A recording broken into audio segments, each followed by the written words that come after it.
ప్రభుత్వ పనితీరుపై పోచారం తీవ్ర అసంతృప్తిని వెళ్లగక్కారు. సిద్ధాపూర్ రిజర్వాయర్ నిధుల విషయంలో పోచారం తీవ్ర ఆగ్రహాన్ని వ్యక్తం చేశారు.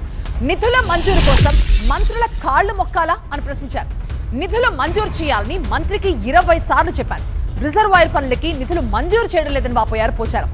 సీఎం రేవంత్ రెడ్డి ఇచ్చిన మాట తప్పారంటున్నారు పోచారం. ఈ ప్రభుత్వంలో ఎమ్మెల్యేల ఫోన్లని మంత్రులు తీయరు, అసలు ప్రభుత్వం ఉందో లేదో తెలియడం లేదు అంటున్నారు పోచారం.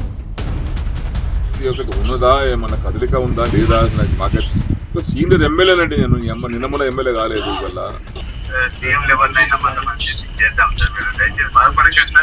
సీఎం గారికి 20 సార్లు చెప్పిన. సీఎం గారికి నేనేమో ఎందుకు అంటే మొండిగా ఒక ఇంతకెళ్ళి అడుగు బయట పెట్టేటప్పుడు ఏమన్నా కానీ సావని బతకని నిర్ణయం తీసుకుందామని వచ్చిన యాక్చువల్ అయితే ఏమన్నా కానీ అనుకుని వచ్చిన ఏదన్నా కానీ ఫలితం దానికి అట్లా నిర్ణయం గట్టిగా తీసుకుని వచ్చిన నేను.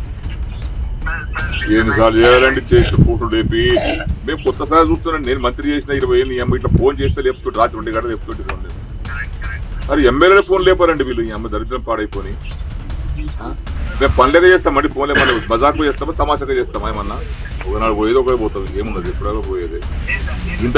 ఇట్లాంటి ప్రభుత్వంలో ఇట్లాంటి పరిస్థితుల్లో మా ఫోన్ లేపకపోతే ఎవరు చెప్పుకోవాలి? శ్రీ గారు మేము ఎవరితో మాట్లాడాలి? మేము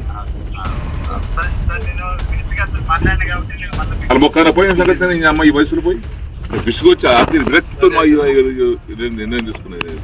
12 కోట్లు శాంక్షన్ అయింది. పాపం చేసి 4 కోట్లు బిల్లు రావాలి. అడిగి బేదాలు అయిపోయి వాడు వెళ్ళిపోయాడు.